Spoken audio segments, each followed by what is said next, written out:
Okay, so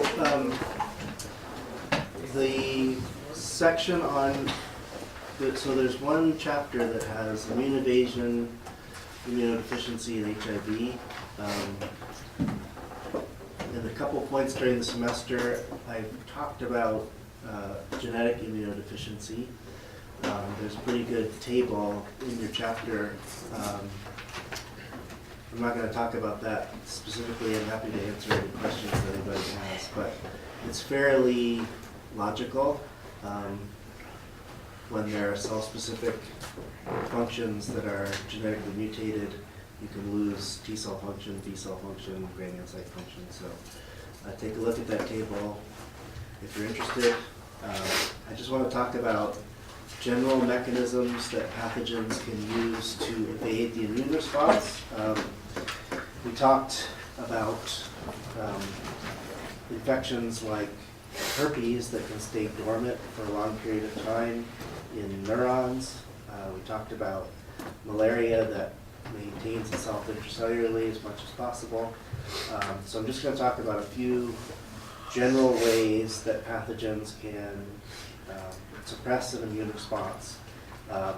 Not to memorize the specific mechanisms that any one pathogen uses, but just to know the categories of things that pathogens can do to avoid an immune response. So basically three strategies that I tried to reduce this to. First is change clothes a lot. So if you recognize a bacteria by the antigens on the surface, and that bacteria can use a number of different versions of those coat proteins, then you can avoid neutralization by an antibody response, for example. So we have strep. Some of us have had strep throat more than once, and that's because when we were infected with strep the first time, we had an effective immune response, and we have specific antibodies against a particular sugar molecule on the coat of strep. And then we get infected a second time, and because most of the people in the community are immune to this particular coat protein now, there's a different version circulating in the community, and now we have to make new antibody response. So fairly basic idea. And it's not that the bacteria consciously can decide I'd better change coats. It just means that they have enough genetic flexibility that when there's enough immunity in the herd to get rid of a particular strain, that another one can pop up that hasn't been seen before. Go ahead. Does a similar mechanism happen to bacteria who's like antibiotics resistant, or is that something different? So similar concept, basically. If you get rid of all the bacteria that are penicillin sensitive, then there's a lot more room to operate for those that are penicillin resistant, right? So basically, excessive use of antibiotics promotes resistance because you are providing environment for those resistant ones to grow. So in a case where like the changing of the clothes that you just mentioned, Right. is that cause a mutation similar to like how bacteria become antibiotics or antibiotic resistant, or is it just they just have this ability to do this? So everyone should take bacteriology, but mutation is one option. Bacteria are also really good at passing plasmids around, so they could just totally change the gene for their coat sugars as well. So they can either change genes or mutate the gene that they already have, but the end result is the same, changing it enough that the TCR and BCR don't see it anymore. But in this case, we just have, they already have the variability in their genome for producing different coats. It can be, yeah. Okay, so just like we've been talking about, now we're looking at a virus for example, influenza that has different hemagglutinin antigens. And when we have effective immune response against that hemagglutinin, then a mutated virus that has a hemagglutinin that our immune response can't see has an advantage and can reproduce within an individual. And then you have to develop a new set of neutralizing antibodies. And so this is basically the game that public health people are playing every year, trying to predict what the new influenza coat is going to look like. Based on last year's mutations and infections, what's the new influenza most likely to look like so that we can produce a vaccine that gives the best immunity. Okay, so in rarer cases, so we've been talking about selective pressure for pathogens to mutate.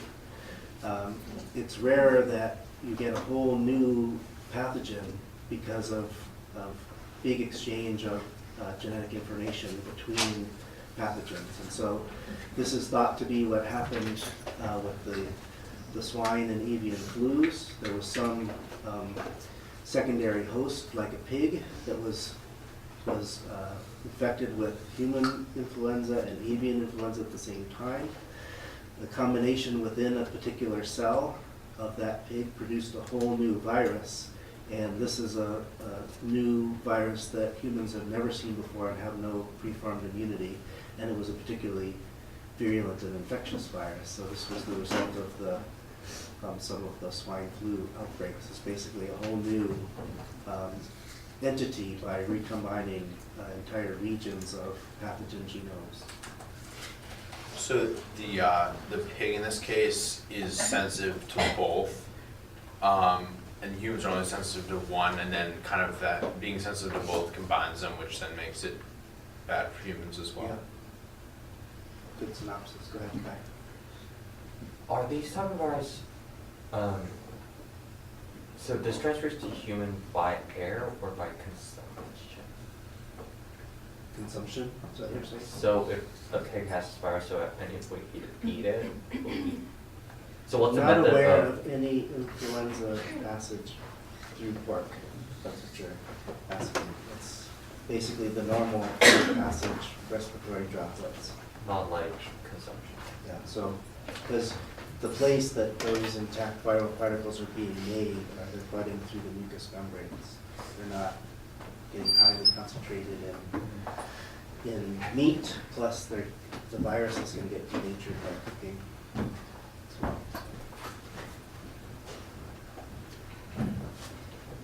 James. Would that be what happens when you have a new strain of HIV or? So that there are, yes, that can happen in HIV. Yeah. I mean, in that case, it's you'd have to be co-infected with two different strains and recombine that way. But HIV is highly mutagenic even within the same strain. Okay, so bacteria and viruses have relatively limited genomes, especially viruses, so it's a lot more efficient for them to mutate. Some larger, some organisms with larger genomes have the option of having many different copies. So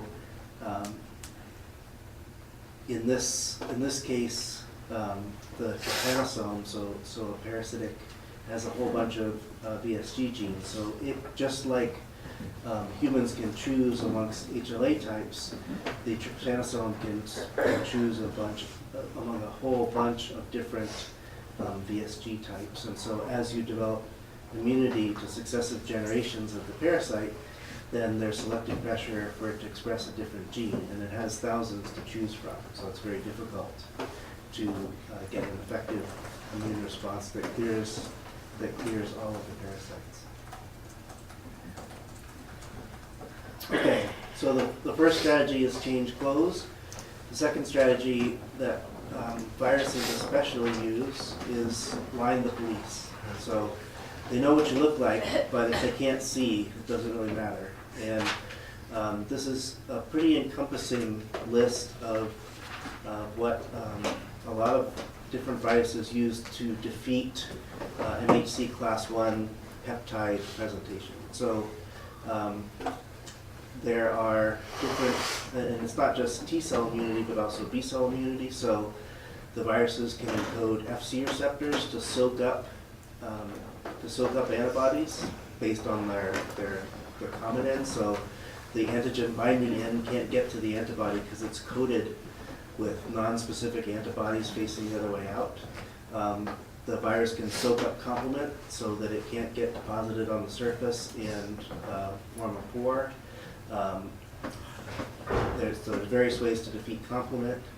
And then there are ways to defeat the inflammatory response, either by blocking chemokine expression, by producing a receptor that soaks up inflammatory cytokines. And then there are methods for defeating class 1 antigen presentation. So molecules that downregulate class 1. So if you don't have any class 1 on the surface, you're not presenting foreign molecules. They can interfere with the peptide, the proteins that load proteins being made in the cell onto class 1. Or they can directly immunosuppress the host by making their own version of cytokines that are anti-inflammatory. So basically, any step that you can imagine in the innate immune response or the adaptive immune response, viruses have developed molecular tools to interfere with. Again, just thinking about the different ways this could happen is what's important, not the specific pairing of virus and mechanism. And obviously interfering with T cells, which are, especially T helper cells, which are at the center of the adaptive immune response, is a particularly attractive way to defeat adaptive immunity. And so HCMV, for example, has all these proteins, and most of them are targeted to class 1 expression, class 1 loading, expression of different HLA genes. Did Jenny leave?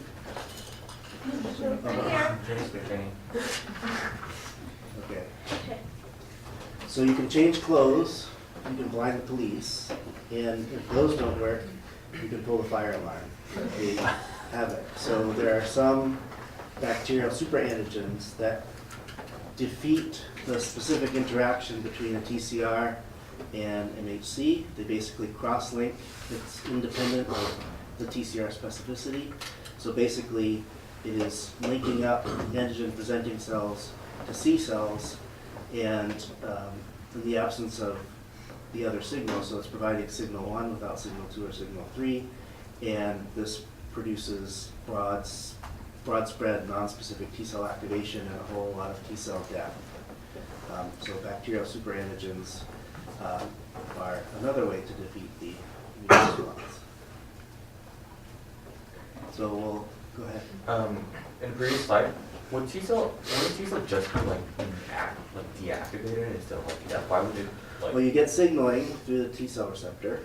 Yeah, So then when you get signaling through the T cell receptor without any co-stimulation, so these are naive, let's say, these are naive APCs that haven't been activated, so they don't have a lot of co-stimulatory molecules, there's not a lot of cytokine around, so they're just getting signal 1 without signals 2 and signal 3. Usually the result is apoptosis or energy of T cells. You can give enough of these antigens, especially in combination with other bacterial components like LPS or some other inflammatory activator. Did you tape it? What? Did you tape it? I did not know. Oh, okay. I'm sure it was taped. Okay. So if you give enough of these antigens, you can have broad spread immune activation, but predominantly in a localized infection, they're deactivating T cells. This is the mechanism of a lot of peripheral tolerance, basically. TCR seeing self proteins in the absence of any inflammation and being energized. So in that case, the blue thing causes the binding of the T cells to some MHC that is not necessarily presenting a non-self red Right, part. so there's no specificity between the MHC peptide and TCR, it's just any MHC Yeah. and any TCR. It just causing that to bind, which Right. normally would not happen. Right. Okay, so we'll finish up with HIV. So some World Health Organization definitions. So HIV, and it's important to point out, I'm sure it's obvious, but I'll belabor the point that HIV infection and AIDS are not the same thing. So HIV is in adults, adolescents, or children, a reportable case of HIV infection must meet one of the following criteria. Laboratory criteria, so they must have a positive screening test for HIV antibody or a positive test for detection of either HIV nucleic acid or coat antigen. So makes sense, you can't be diagnosed with HIV unless you have show the results of an immune response to HIV or some component of the virus itself. Or if there are clinical criteria that has been documented and you have, it's assumed that you have HIV if you meet the case definition for AIDS. So AIDS then is a clinical description that is not necessarily based on HIV diagnosis, although it all results from diagnosis. And so the major signs are weight loss, chronic diarrhea, prolonged fever, persistent cough, persistent infections either with bacteria, virus, or yeast, as well as generalized lymphadenopathy, so swollen lymph nodes. So this is the public health definition of HIV. I like this figure because it gives a physical size to the population of HIV-infected people in different parts of the world. And you can see that the vast majority, there are more HIV-positive patients in sub-Saharan Africa than in the rest of the world combined. And there are going to be consequences for that, that we're going to have to deal with. And so that has to do with vaccination policy, that has to do with public health policy, that has to do with the economics of healthcare. I don't have an answer, but it points out that there's one part of the world that is highly HIV infected, whereas in many other parts of the world, HIV is being controlled.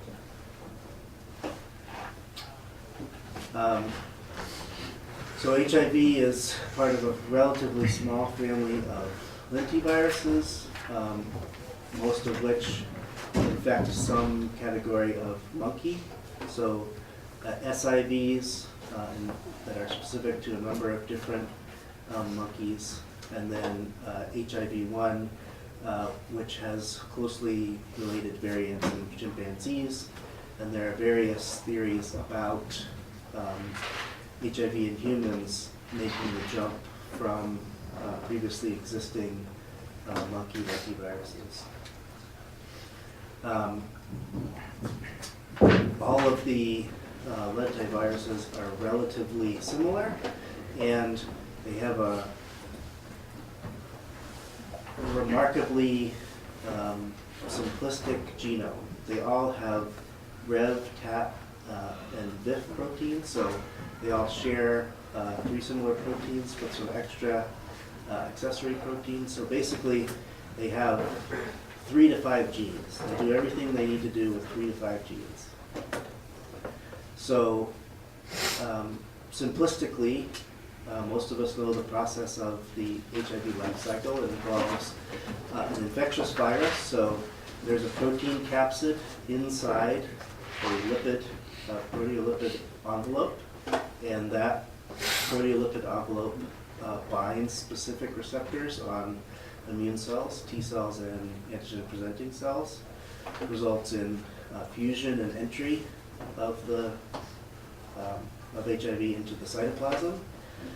While inside the cytoplasm, still inside the protein capsid, the RNA of the lentivirus is reverse transcribed into DNA, and then that DNA is integrated into the genome of the host cell, so it becomes a permanent part of the host genome, and then starts producing viral RNA. It goes into the cytoplasm where it's translated into all the proteins to make the protein coat, as well as using that viral genomic RNA to load the capsids of the virus before budding back through the cell membrane in order to pick up its membrane coating before going on to infect other cells. So that's the simple part, but there's obviously a lot more protein and molecular steps involved. The specific infection of T cells and antigen-presenting cells involves the interaction of two proteins on the surface of the membrane of the virus, GP120 and GP41, that interact with CD4 and either CCR5 or CXCR4, leading to the fusion, and then reverse transcription. Integration is the job of integrase, so there's actually a copy of the integrase enzyme inside the capsid along with the genome, because when that first reverse transcription takes place, then that piece of DNA has to be integrated into the host genome before it starts using the cellular machinery to make more copies of self. So very tightly packed viral particle that includes not only the viral RNA genome, but also reverse transcriptase and integrase. And again, I encourage you to take virology if you can. We have sound.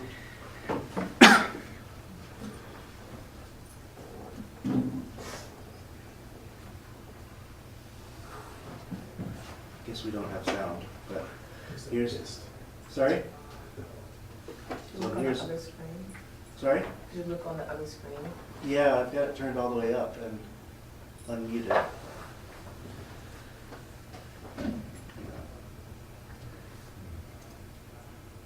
The non-computer screen. Yes. Yeah. Oh, okay.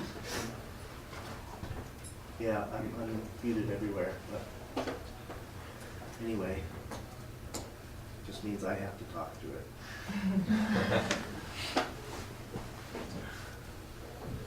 Okay.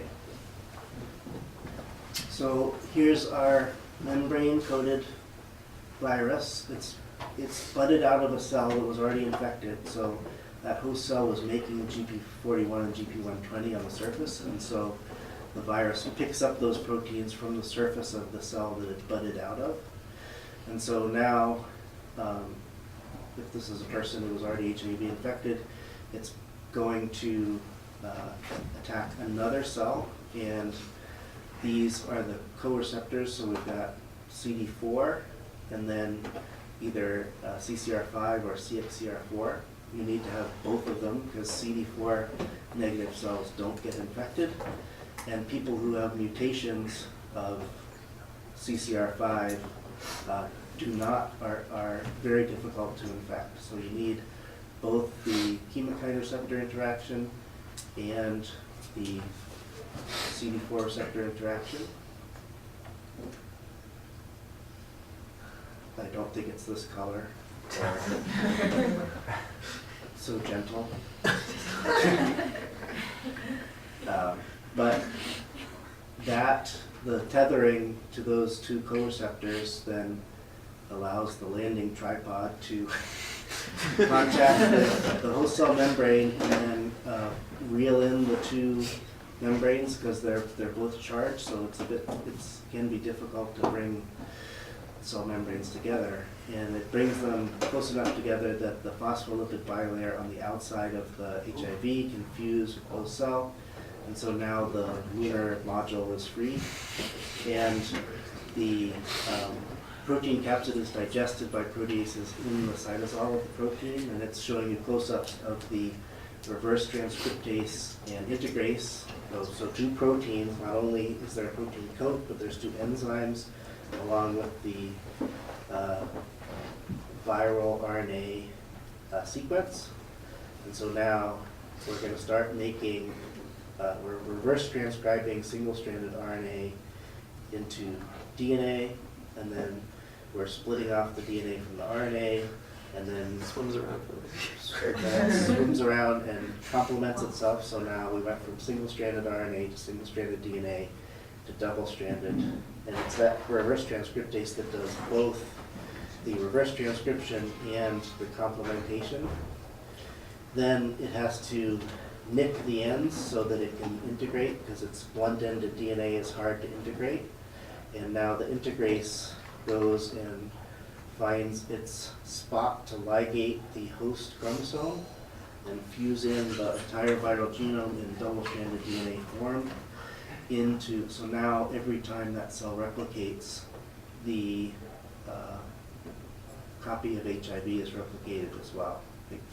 And when the cell is activated and not dormant, you can make more copies of the viral genome. And this shows the viral genome being translated into proteins, reverse transcriptase, integrase, and viral coat proteins, as well as GP41 and GP120 on the surface that are being made in the cytoplasm.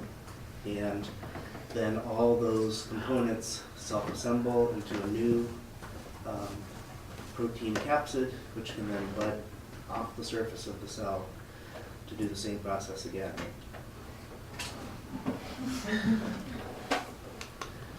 It's quite colorful.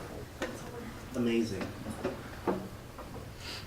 What's the normal function of CCR5 and CXCR4? They're chemokine receptors, so they're for specific chemotaxis of T cells and antigen-presenting cells. So what about those people that are like CCR5, or they're not CCR5 deficient, but do they just have like different mutations in their CCR5 to make this bug? Yeah, they're called CCR5 delta 42. They have a shortened CCR5, and they never, this mutation was never known in the population until they found people who seemed to be resistant to HIV infection and genotype them, basically find out what was special about those people who couldn't be infected with HIV. Jenna? When the virus kind of buds off the membrane, are those viral proteins on, so like, Self-lipid yeah, viral proteins, yeah. so how do the proteins get there during the maturation of the? So remember that viruses, they don't have all the machinery of a cell, so they infect cells because they need cell machinery to make proteins. And so when they're being transcribed inside the host cell, some of the proteins they transcribe and translate are GP120 and GP41. So when it's infected, those proteins are being made and inserted into the membrane. So the whole cell is covered with those viral proteins, and when the virus buds out, it takes some of them with it. Okay. Thank you. When the virus is budding out of the cell, is it one, like, is there only one, I guess, of that structure produced per cell infected?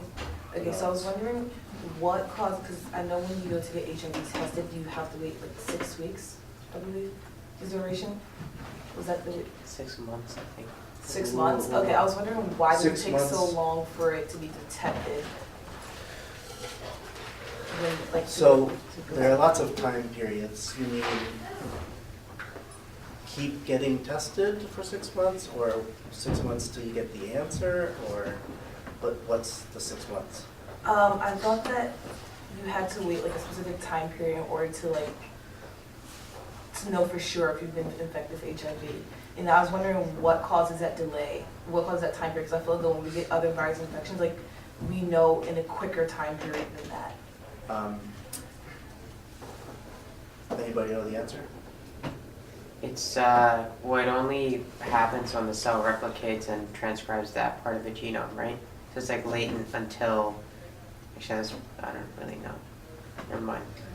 Wait, don't they like have a quick test and then they have all these confirmatory tests, and that's why it takes a few weeks after, like, they can give you an answer in a few hours, but they don't want to tell you, oh, you're infected, then realize to That's not like a, if you need a confirmation, they're like not definitive with that first test. No, I think it's the confirmation test, because they definitely have quick tests that they can get back to you within a day, but then they But- need to make sure it's not a false positive. That's why they need to do all these multiple tests.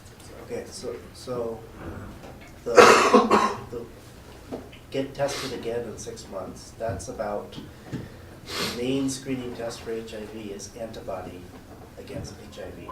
So the 6 months has to do with the speed of an adaptive immune response. So if you've just been infected with HIV, then you haven't had an adaptive immune response to it, and they can't detect antibody to it. There are more rapid tests, like, well, we'll get to it in a minute, actually, for detecting either the viral genome itself or components of the protein. So those can be faster, and those can detect, it wouldn't be the day after infection, it would be during the viral amplification phase, which is several weeks after. So I don't know what the exact current recommendations, but my suspicion would be if you had a concern that you would get tested right away with the sensitive test and a couple weeks later, and then confirm in 6 months with the antibody test. So there have been cases of like, I assume, of like false positive. What would cause that to occur? Or I guess for the quick test you get a positive, but then for the confirmation test or the later test after this latent time period that you would get a negative, like what would cause that? Well, it depends, so that gets into the, so we've had the discussion about vaccines, risk versus benefit, and testing has that same balance between false positives and false negatives. So in general, the more sensitive you make a test, so the more, the greater the chance that you won't miss a positive, that you increase the chances of false positives. So the more sensitive the test is, the more false positives you're going to get. The more accurate the test is, in other words, the lack of false positives, then you may miss some as well. So it's a balance between being sensitive enough to detect very few copies of the virus without getting a positive result. See what I mean? And, Yes. and the biggest risk is missing positives, right? You'd rather have more false positives than false negatives. Yeah.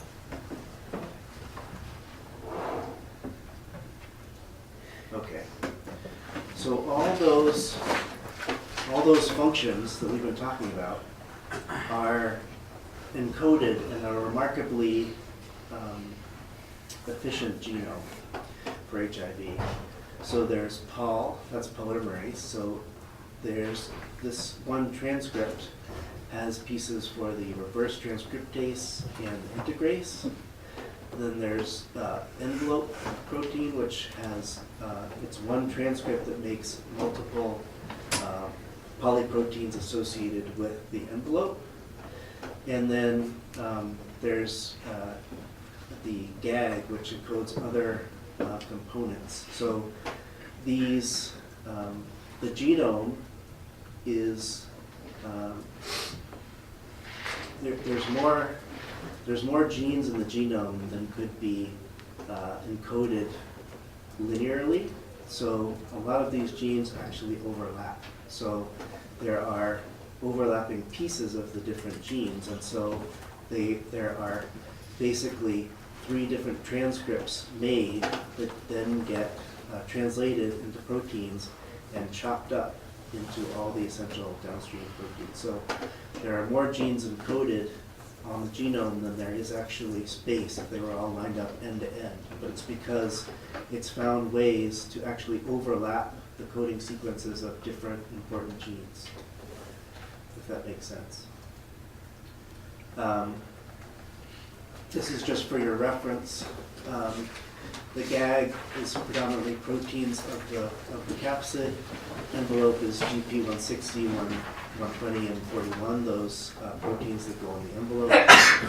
Bless you. The polymerase is the reverse transcriptase, integrase, and protease. So this is the enzyme that chops up the multi-protein translated polypeptides. And then there are a bunch of small accessory proteins. And like I said, they're all encoded in these overlapping sequences. So some of these, actually, they change frames. So there's one transcript that's in one frame, and then they go down, one base and transcribe in a different set of codons to get a whole different set of genes that overlap. Okay. So you should all know this by now.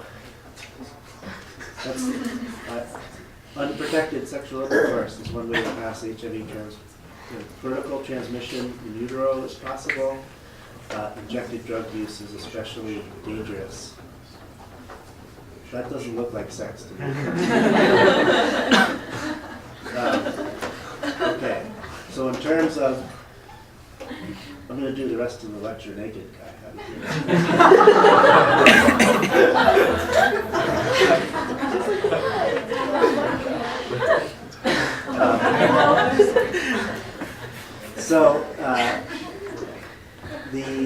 So in terms of the actual course of an HIV infection, so obviously the primary infection occurs when there's an exchange of blood, so between donors, and there are infectious particles in that blood, and those viral particles bind to dendritic cells, which also express CD4 and the chemokine receptors and T cells. And so the combination of viral particles and cells traffics to the lymph node, and because the lymph node is full of APCs and CD4 cells, there's a huge expansion of virus, and you get a massive viremia. So several weeks after HIV infection, you experience flu-like symptoms like you would with any widespread viral infection. And that basically indicates that you've gotten spread of the viremia through intact viral particles and infected cells between the lymphoid organs. So at this point, you start having an adaptive immune response, and that controls the primary viremia. So HIV is definitely not self, so we have antibody immune response, CD4 response, CD8 response, and this basically traps the virus, so there's not an active lytic viral infection anymore. But remember that we now have thousands of T cells that have the viral genome integrated into the genome of those viruses. So now we have a dormant chronic infection. So then there are intermittent immune activations that are mediated by cytokines and HIV envelope proteins. And eventually, there are enough repeated activations and CD4 activations that there's enough T cell turnover that the immune system is destroyed. So chronologically, it looks like this. Within a month to 2 months of being infected with the virus, there's a peak of viral levels in the blood, and then they basically go close to the limit of detection for 7 to 10 years after that, at which point the failure of the immune system allows virus to continue replicating again. So as you can see, that primary viremia is controlled by development of an adaptive immune response in the form of IgM, followed by IgG, especially against the glycoprotein components of the envelope. And this antibody is maintained until loss of T cells, such that effective antibody responses can't be maintained. CD4 cells take an immediate hit during viremia, but then bounce back and are maintained throughout the period of viral suppression. And then towards the end, when AIDS develops, rapidly decline. And at that point, there's some effect on CD8 counts as well. So this gets to your question, Angelique, about when and how can you detect HIV. So the earliest detection would be PCR for the viral RNA, followed by an ELISA for the P24 coat protein, followed by HIV-specific antibody tests of various sensitivity. And at the latest stage, some more sensitive techniques. So I guess this is the 6th month. So there's only one test that's working effectively in the chronic infection phase.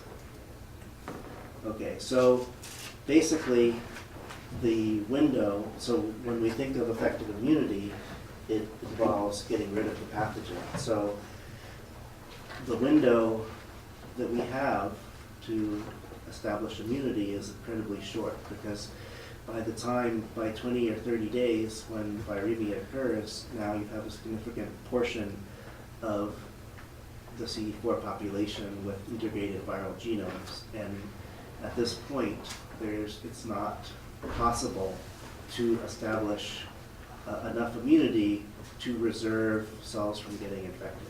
And so basically, once that initial expansion takes off, it's impossible to prevent a chronic infection. And that's why people who get needle sticks from HIV-positive patients take antiretroviral treatment here, because if the virus replication can be prevented in this primary phase, then the reservoir never gets established. But basically, after that initial 1 to 2 week period, there's no recovery in terms of the infection, because too many cells of the immune system have been affected.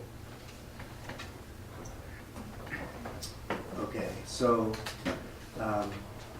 just like transplant rejection, an immune response to HIV is just like any other immune response. We have layers in the innate immune system and the adaptive immune system. NK cells and gamma delta T cells can directly kill virus-infected cells. Granulocytes produce inflammatory cytokines and antiviral proteins like defensins. And then after the initial infection, the adaptive immune response becomes involved, where CD8 positive cells specific for viral proteins are expanded to mediate direct cell killing. CD4 cells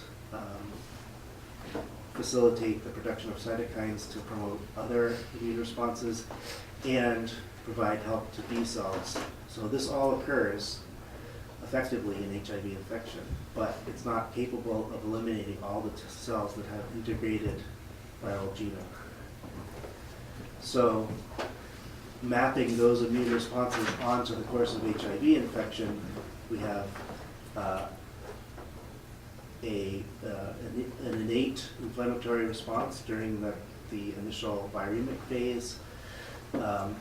Now we have starting to make some IgM antibodies against virus, starting to get specific CD8 T cell responses, and that adaptive immune response starts driving the HIV to mutate. So it's a highly mutagenic virus, and so as effective neutralizing antibodies come into play and effective CD8 positive T cells come into play, the virus starts mutating. So during the course of time from the earliest days of plasma viral infection, there's actually quite a reproducible pattern of mutations in those important proteins of the virus, especially in the envelope proteins. So you can see that envelope proteins are particularly important for immunity, and once we get into the adaptive phase of the immune response, HIV starts mutating rapidly. Do you have a question? No. Okay. So this is just reviewing what I was saying. So we have an effective adaptive immune response.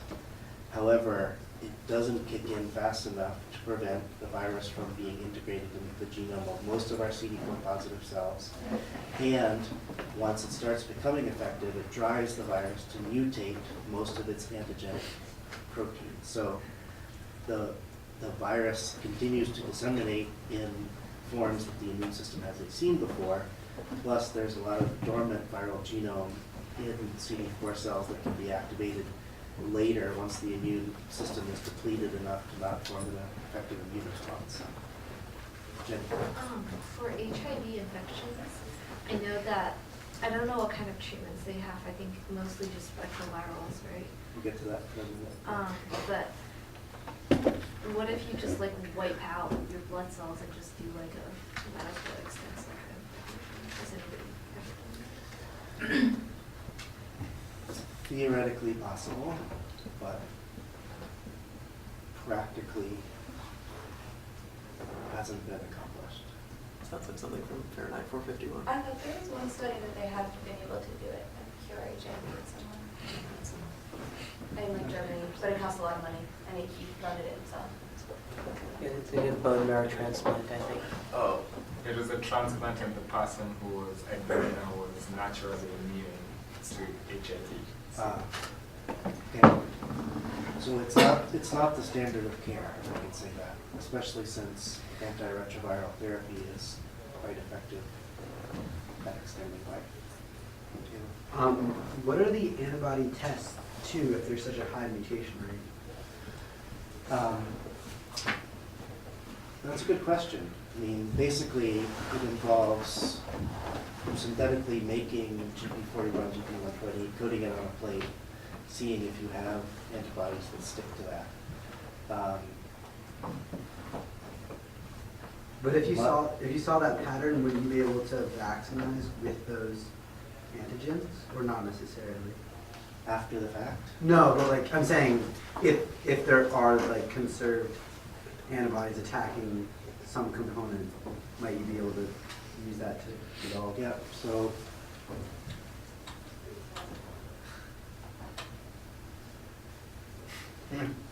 there they are. So a lot of people have had that idea. So GAG-PAL-NEF, GAG-PAL-N, GP160, GP120. So good idea. But it doesn't work. Good idea, but it doesn't work. Isn't there one that is why not? kind of, but not really effective? Sorry? Isn't there one that is kind of, but not very effective? You guys are giving it all away. Yes, so this is like malaria. This is a monster vaccine study. So 8,200 people with placebo, 8,200 people with vaccine, HIV in the wild, so nobody has HIV to begin with. And at the end of the study, you've got 74 people who have HIV out of that 8,000 on placebo, and 51 who have HIV, so that's barely statistically significant.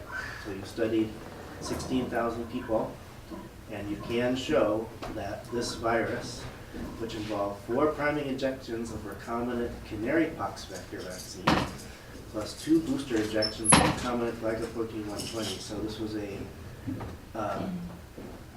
live attenuated virus followed by a protein subunit vaccine to get maybe a 50% reduction in infection rates. So this is the only successful one so far, and this is the level of success. So I guess obviously want to get out of here. Let's see. So a few more things. So that first phase, obviously, following initial infection, you get viremia and dissemination of virus. Then you get basically provirus that's living latently, so you're not producing any active viral transcripts. It's not entirely clear what controls latency versus activation. Over time, during that long plateau phase in an untreated person, there's a little bit of low-level infection and there's a lot of latency. And then at some point, either because the T cell is activated by its specific immunogen, antigen, or because of nonspecific inflammation, there's activation of those T cells and you get a new round of lytic infection. And it's thought that that's one of the ways that HIV leads to immunocompromise even before the T cell numbers stop. Because if you think about it, all your T cells have a virus in there. When they see their antigen and activate, then you get an activation of a lytic infection. So you're specifically killing any T cell that gets activated by its own antigen. So anytime you have a specific antigen-specific response, you kill off that T cell. Similarly, there's a reservoir in dendritic cells, and that can be activated by antigen presentation or inflammatory cytokines. So again, you can think about it, anytime you set off an innate immune response, you activate virus and kill that cell. So it's very good at activating and killing any cells involved in the immune response. And so the eventual decline into AIDS with CD4 numbers dropping is because of replication within the CD4 positive cells, leading to lysis and killing because of activation of uninfected cells. So basically, the cells get activated in the absence of their antigen and die, or they get activated specifically and die because of expression of HIV-associated molecules.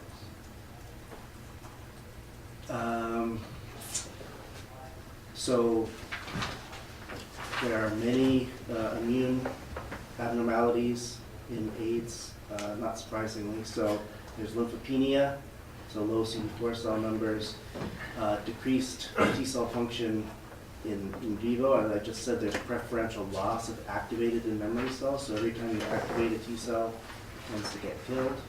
So that results in increased infections and susceptibility to tumors.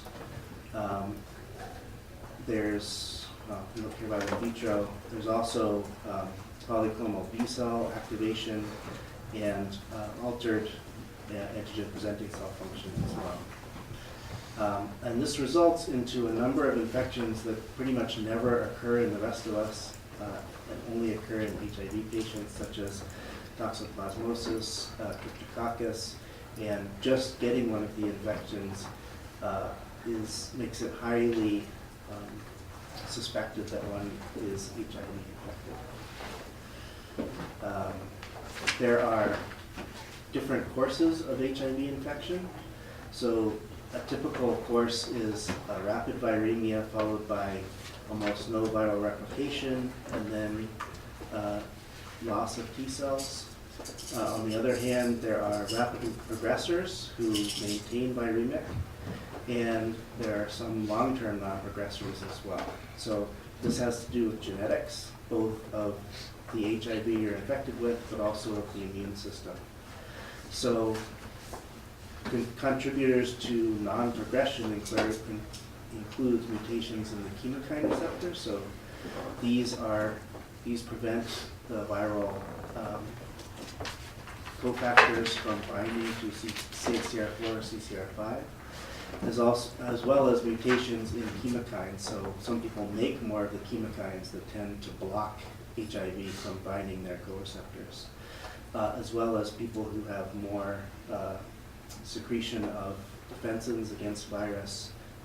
So basically, any of those processes in viral infection affect the ability of the virus to reproduce. HIV is also very hard to study because HIV doesn't infect laboratory animals. So there's a lot of difficulties to studying HIV in intact animals.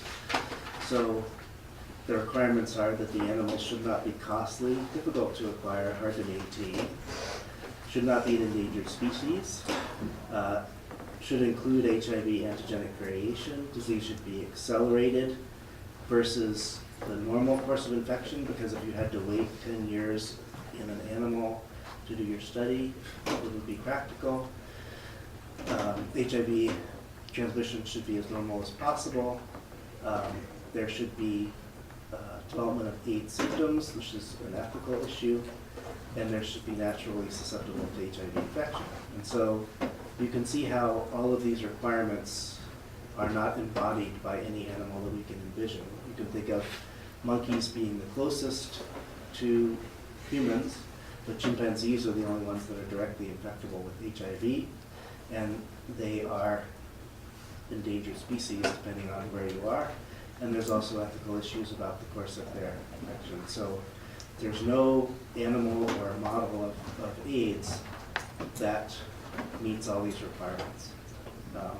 HIV studies are done in tissue culture. They're done with variants of HIV in different monkey species. Okay, last, we've sort of given the clue away for vaccines, but what are the barriers to HIV vaccine development? If you want to actively, if you get an HIV infection, you get killing of CD4 cells that might have been specific for HIV in the first place, resulting from your vaccine. Attenuated vaccines aren't possible because of the high level of safety risk. So basically, if you get any escape of attenuation, then the patients will die. Extreme antigenic variation. So the promotion of genetic escape, if you focus on a single epitope. Low immunogenicity of most HIV epitopes. Differences between HIV in the wild and HIV that we study in the lab. Lack of animal models, as I just mentioned, and lack of adequate in vitro testing systems. So if you had an exam question about why there isn't an HIV vaccine, this would be a good place to start.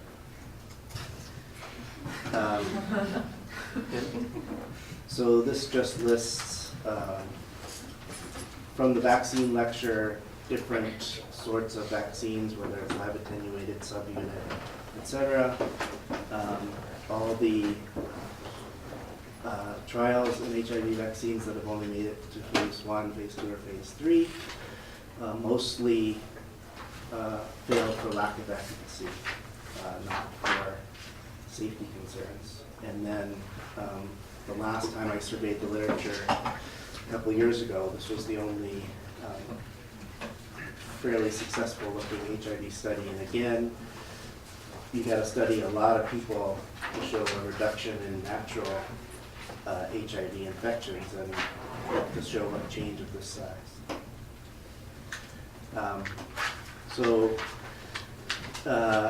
Antiretroviral therapy.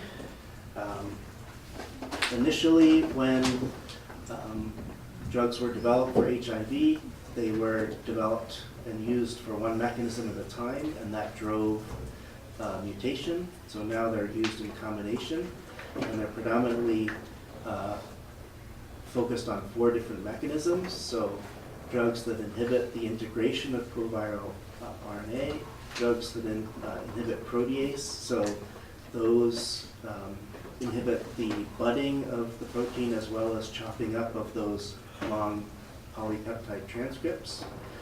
there are fusion inhibitors, and there are reverse transcriptase inhibitors. So integrase, reverse transcriptase, and protease inhibitors are the ones most heavily used, and they're always used in combination.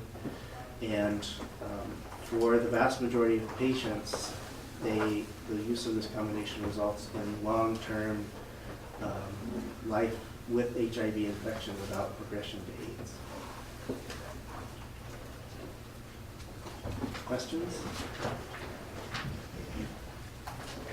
Stone silence?